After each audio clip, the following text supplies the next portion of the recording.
This is the West Virginia Soccer Association Beyond the Pitch podcast on the WVSA Digital Network. From the Sport Pens International Studios in Charleston, West Virginia, here's your host, Marcus Cole. Welcome to the podcast. We have another great show on tap. Before we welcome our guests, I want to remind you to like, subscribe, and share our program. This helps us get the word out to others as we are providing valuable information designed for soccer players, coaches, referees, and parents. With us for the first time on the program is Jason Hutchinson, State Referee Administrator, Idaho Soccer Referee Committee. Jason, welcome to the program. Good morning, Marcus. Thank you for having me. Now, before we jump into our subject, which is going to be talking about developing our youth referees and also trying to retain as many as we can, why don't you briefly tell us a little bit about your experience within the referee program in Idaho? My experience. So I took over as the state referee administrator approximately 5 years ago. Have done my best to try to move it in a positive direction. We have a fantastic committee now that we really do have kind of a synergy of a lot of people on the same page, going in the same direction. So I do think Idaho is in a better place, and hopefully we'll continue in that direction. We're a smaller state, so resources are limited. We don't have near the registration of some of the larger associations. So we have to get a little more creative there.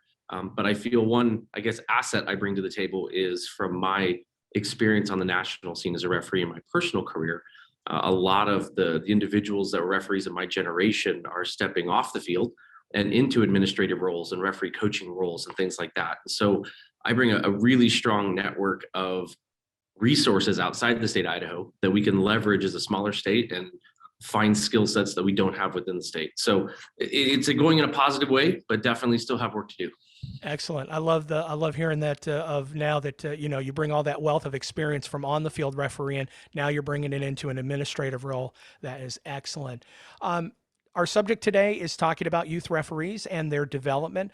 Why don't we jump right into things, and what do we need to be doing overall to help our youth referees, our young referees, develop as referees?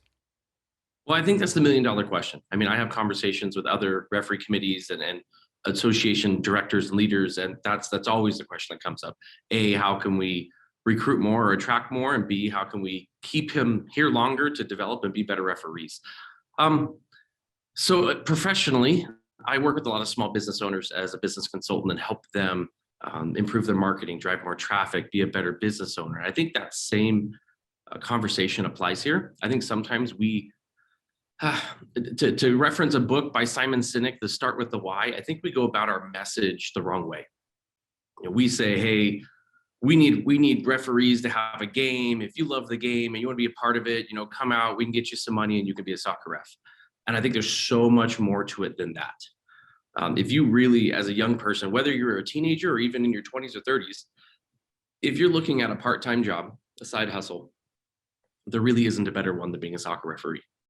You get to control your own schedule. I mean, anything more than 2 weeks out, you can say, I want to break, I want to take a vacation, I want to go out with my friends, you block it. You get paid upwards of $20+ an hour, which prior to this past year and a half of the labor market increasing was a really good rate. It's still a good rate, but numbers have started to come up off the bottom there a little bit. But the soccer refereeing was the fraternity I was never in college. I mean, I have friends all over the country and even friends around the world now that were soccer referees that without this game, I wouldn't be friends with. So, I mean, there's so much more than just, hey, give back to soccer, help us, help you. There's a skill set that any business in the world would love to hire kids that were better communicators, better problem solvers, more confident, conflict resolution. The sky's the limit. So I think sometimes we don't engage people properly. They just see it as a part-time job, like flipping burgers at McDonald's. And so after a year or after one bad experience, they're gone. They're not invested in it at all. And I think if we approached it from a different angle and really showed what it can do for them and showed their parents what it could do for them, there might be a lot more commitment to more than 1 year. Hey, you're a brand new soccer player. Great. Let's teach you how to trap a ball and kick a ball. But by year 4 and 5, we're going to start talking about, headers, winning possession, volleys. I mean, really start having fun formations and tactics that you don't even touch in the first year. And it's the same thing with referee. You're doing low-level games on your own. It's not a whole lot of fun in it. It can be, but really just across the board, it's not. The skill level, the technical games, the fun games to ref, you don't really get the shot at until you have some experience and have a little bit under your belt to go do. So I think tweaking our message could definitely help in that attraction and recruiting, but also in the retention of just laying out up front, look, this isn't a 1-year commitment. If you really want to have fun, if you want a part-time job that will help you travel around the country and go to regionals and go to these events outside our state, it's going to take a couple years, but we're here, we'll help you develop, and you can really have a lot of fun at this.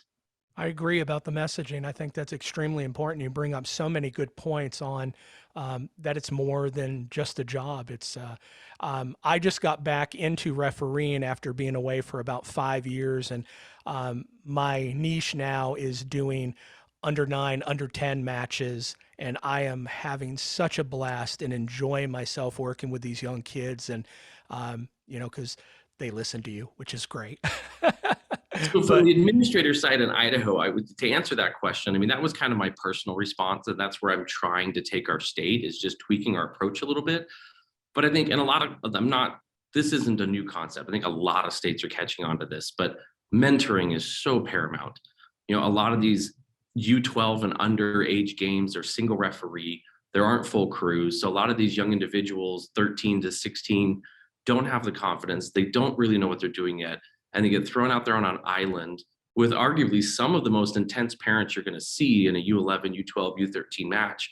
And there's just no support system.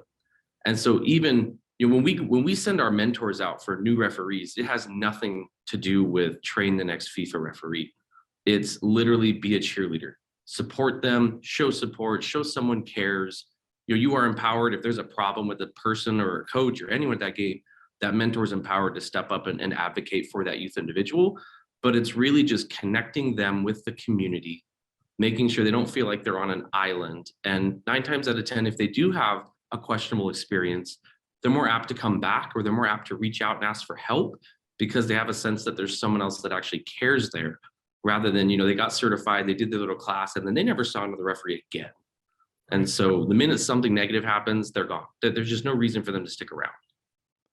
We have a lot of issues retaining referees after the first year.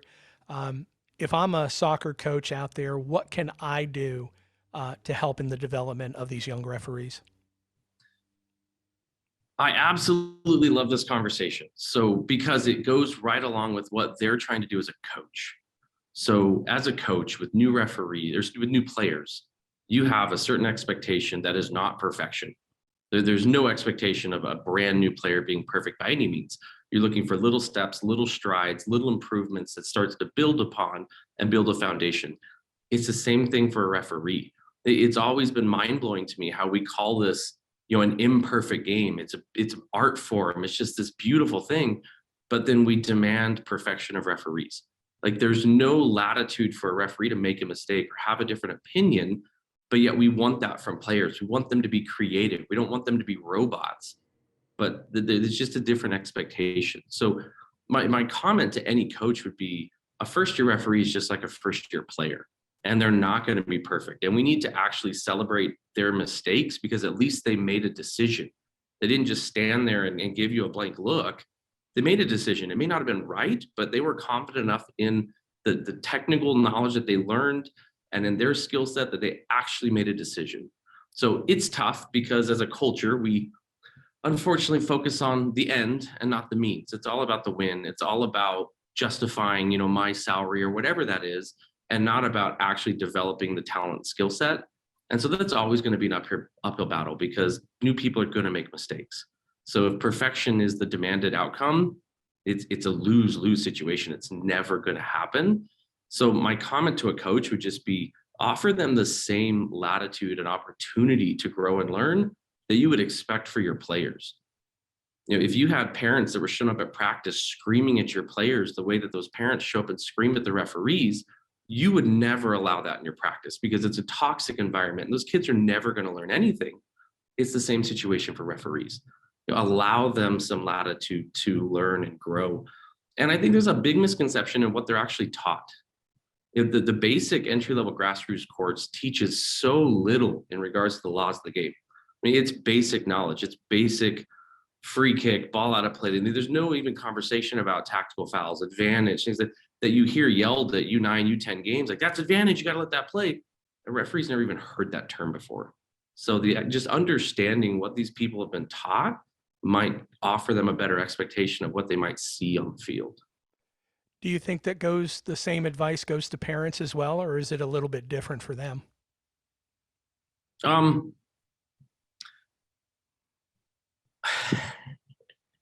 so I had an epiphany as a spectator in other sports years ago that I was one of the problem fans. And it was, wow, I would never allow this to happen in a game that I'm the official in. So why am I doing it in a different arena where I'm not the official?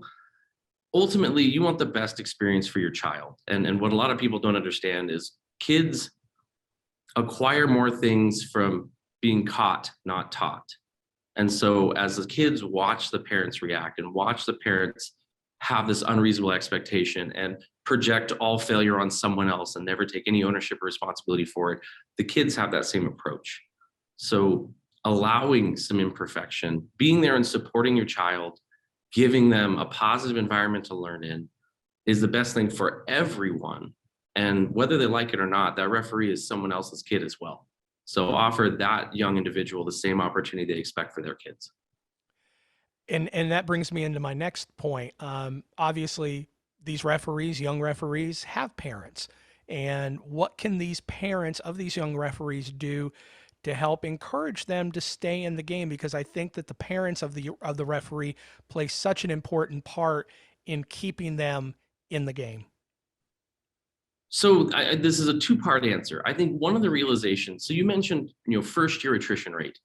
And I would challenge anyone who's having that conversation to do as much as they can to go back to their assigners and get data on how many games these people are actually working. Because I think one of the big realizations that happen is a lot of young people, they want to get a job, they want to make some money, they become a referee, maybe they're a player, so it's an easy avenue for them to find a part-time job. But then the reality hits of no transportation, a practice schedule, a school schedule. I mean, they're already levered to the hilt on their schedule. So the reality is they have no time to ref. I mean, they meant well, they wanted to do it, but when rubber met the road, they can't do it. And so I think that's a realization. So I would challenge parents to have that conversation with their kids of, look, if you want to do this, there needs to be some level of commitment because it's going to take some time. But I think switching back to the message I was talking about of shifting how we approach refereeing, this goes all the way up the ladder. This is definitely a conversation parents can have with children, but it's every referee coach with referee, every administrator, every person can have this conversation. I would argue we would have substantially better referees if we had this conversation. And what I'm leading to is focus on the skill sets that make a referee a good referee. Like we talked about, the communication, the conflict resolution, the negotiating. Don't be a win-lose negotiator, be a win-win. How can we work together? Because arguably any referee in their career at some point is going to end up on a match that's over their head. If they're wanting to develop, even if they're not, they're going to get thrown in a match that they're over their head. And so if we focus on teaching them and training them how to negotiate, how to communicate, how to work with others, how to approach things as a win-win, they have a better chance of coming out of that match as a success, even if the level of play is massively above where they're at. And so the same conversation goes to a parent. Your child's engaged in this, they want to do this. Well, ultimately, they're going to have a better chance and enjoy it more and be more confident if you help them in the skill set they're going to need to do it. Help them communicate, help them understand how to, conflict resolute. But the one big factor that we really just can't change, and one of the reasons it's so detrimental to the referee community to have such a massive number of referees under the age of 18, is thus far in their life, they have been in an environment and in a relationship with adults that the adult is always the authority figure and they're always the person taking instruction. And when they become a youth referee, that flips on its head. And now they're supposed to be the authoritative and they're supposed to be telling an adult, you're out of line, you need to calm down, you need to act differently. And that's something they've never had to do or ever been trained how to do. So just simply having a conversation about what's an acceptable way to interact with that, what are some skill sets they can do to make it through that interaction, I think would help massively, because you don't want to undermine that and all of a sudden have, a community of teenagers that are just the world's at their fingertips and they don't listen to anyone. I don't think we would have that. But it's just a complete different dynamic than these kids have ever been in, and they don't know how to do it. We're speaking with Jason Hutchinson, State Referee Administrator, Idaho Soccer Referee Committee. As we wrap things up here on the podcast, if we have a young person that's listening to this podcast right now that's interested in becoming a referee, what advice would you give them? My advice is it's what I started with. It's the greatest part-time job you could ever have.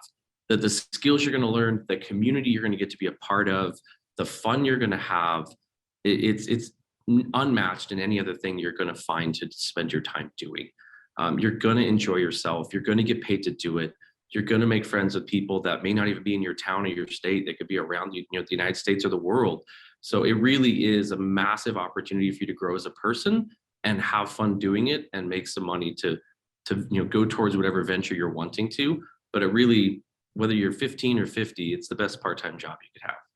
I agree 1,000,000%. Jason Hutchinson, State Referee Administrator, Idaho Soccer Referee Committee. Thank you so much for coming on the podcast today. Thank you so much for having me, Marcus. All the best. And thank you for listening to the show. Remember, make sure you like, subscribe, and share our program, and we'll see you next time. Thank you for listening to the West Virginia Soccer Association Beyond the Pitch podcast. You can catch a brand new episode every Thursday morning here on the WVSA Digital Network, or find us on our social media platforms at WV Soccer. Copyright 2022. All rights reserved.